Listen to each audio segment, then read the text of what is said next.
to apply, believe it or not, hydrogen peroxide, a very specialized hydrogen peroxide, ethereal hydrogen peroxide, where it is mixed in a solution of ether, so it evaporates out, but it can just bleach out a stain just in a small area. So we were using that, of course, away from the image itself, but getting some of the more noticeable discolorations out that detract from the image. Doing that also, she might use a small point to lift out fly specks or other accretions that are on top of the paper surface. In some cases, we do have to do a little inpainting and a little touch-up. We try not to alter the image at all, but sometimes the repairs are a little jarring when you see a bright cream-colored repair next to a very deep, lush color like this. And I believe, I'm trying to see here, these might be some of the J's. This one has been lined, and it's mounted on a piece of plexiglass for work, and that is Tahi Zalal, my colleague in the paper lab, and she is actually using watercolor to touch in the repaired area. She's not overpainting on the original paints, but she's just touching up the actual new repairs, and you can see where there's a lot of painting and a lot of things where you look very closely there. It almost looked like an accordion before we flattened it out.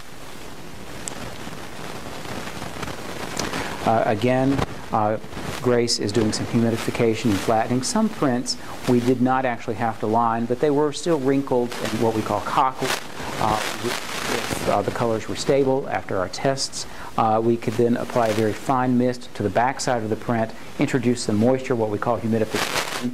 Water tends to cause paper to relax, the paper fibers to relax, not be as stiff, and then we can put it in between blotters and press it. And you can see the large press here in the background. I've gotten very well acquainted with that press in recent years. And just again, you can see Grace applying the blotter over it. And you'll notice there's a thin sheet over it. This is called Remay. It's this very thin spun webbing that will keep the image from sticking to the blotter paper. It will act as a barrier between the actual painted image and the blotter so that nothing moves when we don't want it to. That might look like a familiar person there. And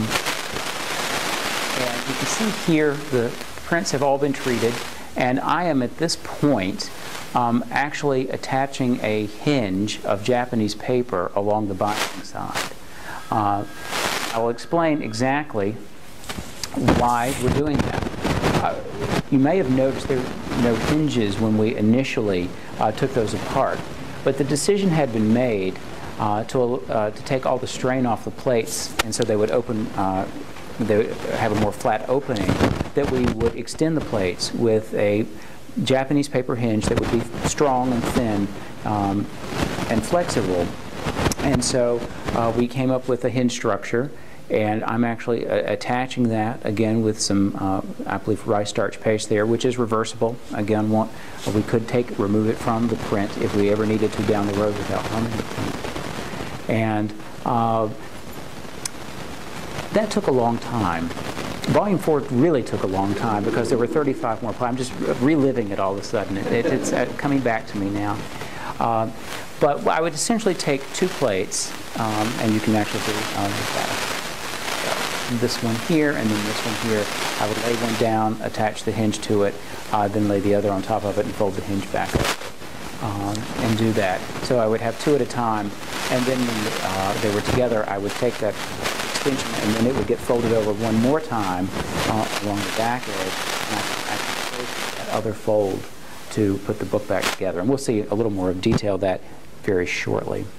Well, I don't have all the sewing there. Have the edited version of that, but I'll just talk about it. You can ask questions later. Needless to say, actually no, here I am sewing. I can see it in the big picture now. So I've folded the tab over. You can see here's the tab. There's a little fold right there. And I'm sewing it with linen thread. These are Irish linen tapes holding everything together. It's a very traditional sewing method. And so I have the plate weighted down as I'm putting everything together so things don't move. Once I get it sewn all together, I'm actually shaping the spine here using a backing hammer. It's what we call rounding and backing.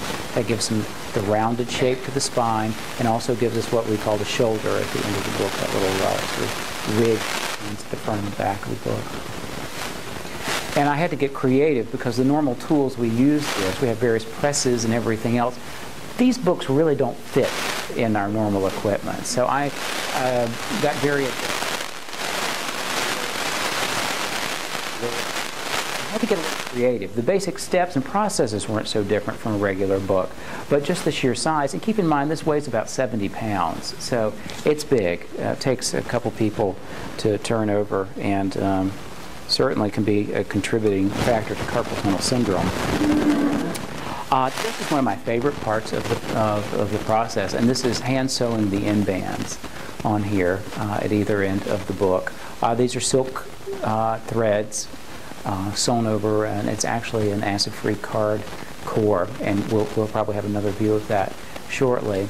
And at that point, the book is clamped in between large boards, and then it's upright on end, so that I can do that.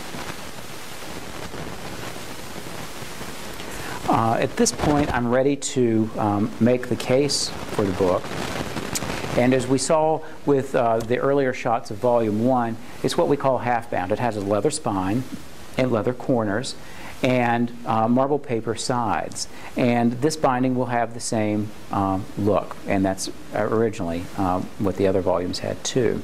So you can see in this case I've already gotten the boards ready, I've applied the corners, I'm just finishing up the spine here, and after I get the case made, you can see it's laid out open, I'm positioning the book in to let it fit in there and let it dry closed so it will mold to the shape of the book. And I discovered it would be helpful to be about 4 inches taller and have slightly longer arms.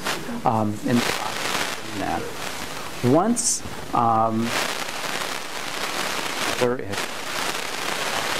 ready to apply the marble paper to the outside and to the inside. In this case, we're putting down the paste down on the inside of the front cover. And my colleague Adrian Bell is assisting me with that. Again, this is a multi-person job in a lot of situations. You can see here we already have the marble fly leaf applied with the cloth hinge. I made that off the book, and then that is sewn into the book later after the book is actually sewn together. And then once the hinge is put down, we can put down the marble fly leaf. Now you'll notice, I don't know if you can see, but this is actually 2 pieces of marble paper joined together. There's a seam right here. That was actually traditional format books because marble papers were not made out of, they were handmade, and these are handmades from England, this style of Spanish marble. But they traditionally were made on smaller sheets of paper, and these are done that way. So I have joined them together into one sheet and then are laying it down. Fortunately, though, we selected these papers, A, because they were similar to the original, and B, because the pattern hides the joint very well.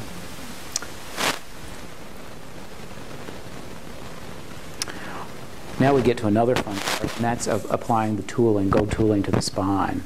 In this case, using some gold foil as opposed to using gold leaf, which is a little more time-consuming process, but this actually works quite well. It's 22-karat gold foil.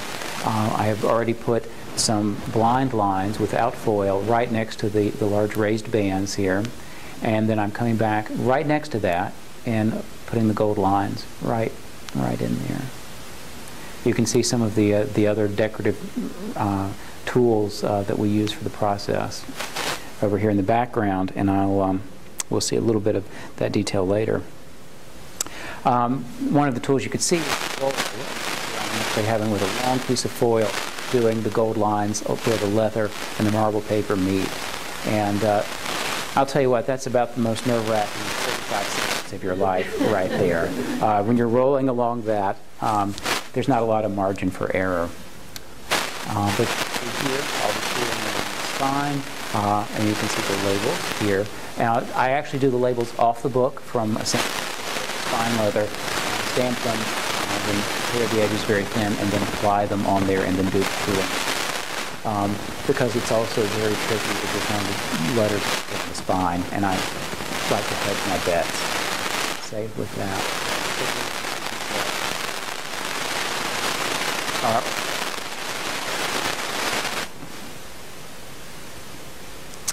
And here's a comparison shot of the Volume 1. That was the slightly newer Volume 1 binding there. And then our reproduction binding here. They're very similar, not identical. Still have, as we like to say in conservation, the same flavor. You certainly have a feel for it. I mean, you can see the marbles certainly have a similar feel as well. And then you can see the completed binding there. You can see the gold lines. And, if this gives you any indication, this is about, 8 inches high right here. So you can see how tall this thing is. I don't know if I have it. I'll have to check. I did have a picture of me kneeling beside the book, with my arm around it, just for fun. I don't think being this is a serious presentation, I don't think that I actually included that one. But I obviously, since we're recording this, it's now known to everyone. But that's a fun shot, just to put it in scale. But I do like this one. This is Volume 1. Unfortunately, the title pages on the North Carolina copies are missing Volumes 1 and 2. Sadly. But so when you open it up, the first thing you see is the American wild turkey, the tom turkey right there. But it's still impressive nevertheless. And then you can just see a panoramic view, a landscape view rather, of the book open to the front with the paste down in the end papers. I have a few before and after shots of some of the plates that we saw earlier. We did see these poor guys here, the terrible creasing, the cracking, and you can see it after it has been, this one was fully lined. It's much flatter now. There is still some damage obvious here, but it's structurally stable. Unfortunately, we can't always cosmetically cover up all the damage, but we can certainly make it viewable and usable again. All right. I would, before I finish questions, all of the colleagues at Etherington Conservation. Some of you saw here, some of you did not, for helping certainly in the treatment process over the past 4 years, but also in the preparation of this presentation today. I would like to certainly thank the folks at the North Carolina Museum of Art, obviously for spearheading the project to begin with, but in particular Bill Brown, the Chief Conservator, who not only assisted with the project, but also was very helpful in providing needed information for this presentation. And I would certainly like to thank all of you for taking time from your busy schedules to come listen to the presentation today. I certainly appreciate it, and thank you all very much.